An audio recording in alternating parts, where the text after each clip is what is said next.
हाय friends, मैं हूं Manav. Welcome to movie shoovie international. क्या हाल चाल है? सब कुछ बढ़िया, बहुत अच्छी बात है। तो बात करते हैं ऐसी मूवी की जो कि है तो हॉरर, लेकिन वो आई है ब्लम हाउस से, तो वो ज़्यादा डरावनी पिक्चरें बनाते नहीं है, जंप स्केयर्स का ज़्यादा इस्तेमाल करते हैं, और वो कुछ ना कुछ आपको ना कहीं थोड़ा सा 80s 90s का फ्लेवर देता है कि उस तरीके के हॉरर जोन में डालता है। तो क्या वुल्फमैन कुछ अलग है इसके अंदर?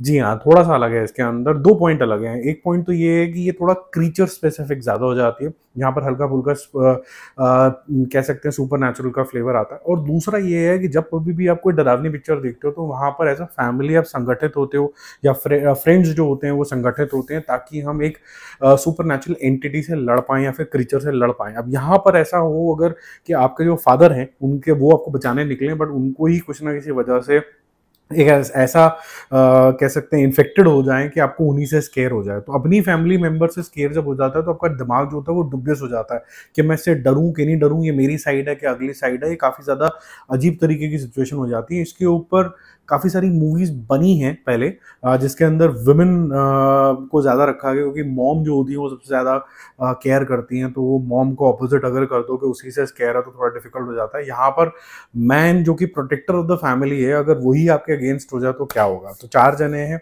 वो कहीं जा रहे हैं, और वो क्यों जा रहे हैं वो सब मूवी में देखना।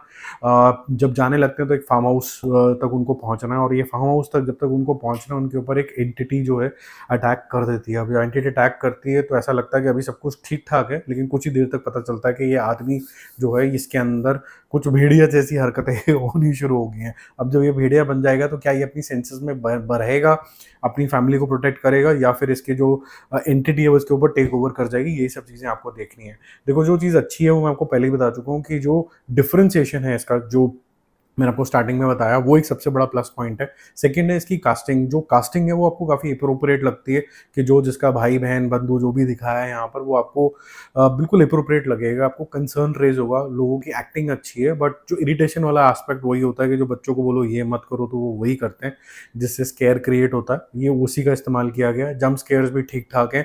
तो और बैकग्राउंड जो स्कोर है वो थोड़ा सा ईरी फीलिंग देता रहता है। लेकिन क्या मैं बोलूँ कि ये एक्स्ट्राऑर्डिनरी कोई हॉरर चीज़ है, या फिर ऐसी चीज़ें आपने नहीं देखी होंगी, या फिर जान के कुछ ऐसा कुछ एलिमेंट लाने की कोशिश करेगी कि भाई पार्ट 2 पार्ट 3 बन जाएगा।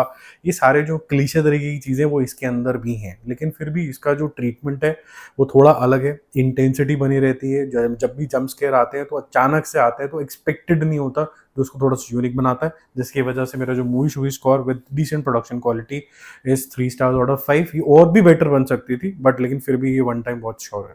Bye bye.